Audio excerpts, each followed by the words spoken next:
നമ്മളുടെ മക്കളൊക്കെ ഒരു പ്രായം കഴിഞ്ഞ് കഴിഞ്ഞാൽ, അതായത് കുഞ്ഞിലേക്ക് മുതൽ അവർ അറിവായി തുടങ്ങുമ്പോൾ മുതൽ നമ്മൾ കൊടുക്കുന്ന ഫുഡ്, ഇപ്പൊ ഇന്നിപ്പോ മീൻ വെച്ച് കൊടുക്കാൻ വേണ്ടി എനിക്ക് ഈ മീൻ കറി ഇഷ്ടമായില്ല, അല്ലെങ്കിൽ ഇനിയിപ്പോ നമ്മൾ സാമ്പാർ വെച്ച് കൊടുക്കുന്നത് ഇതെനിക്ക് ഇഷ്ടമല്ല, അമ്മയ്ക്ക് അറിഞ്ഞൂടെ എനിക്ക് ഈ കഷ്ണങ്ങളൊന്നും ഇഷ്ടമല്ല എന്ന്.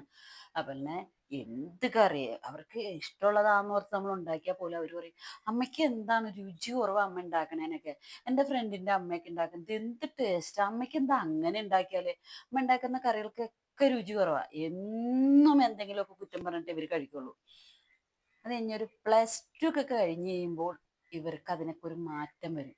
അപ്പം നിങ്ങൾ വിചാരിക്കും ഒന്ന് അവർക്ക് നല്ല അറിവായി, അല്ലെങ്കിൽ അവർ തന്നെ ഫുഡ് ഉണ്ടാക്കി കഴിക്കുമെന്നാണോ?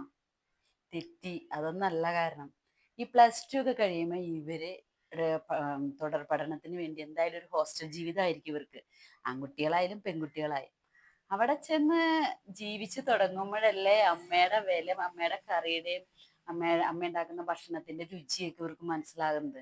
ആദ്യത്തെ ഒരാഴ്ചയൊക്കെ പറയും നല്ലതാണ്, നല്ലതായിരുന്നു എന്നൊക്കെ പറയും. അത് കഴിഞ്ഞവര് അവര് ഓരോ ദിവസവും നമ്മൾ ഫോൺ ചെയ്യുമ്പോൾ കരയാണ്, അമ്മേ എനിക്കിത് പറ്റണില്ല അമ്മേ കഴിക്കാൻ, ഇങ്ങനെ ഭയങ്കരമായിട്ട് കരഞ്ഞോണ്ടിരിക്കും.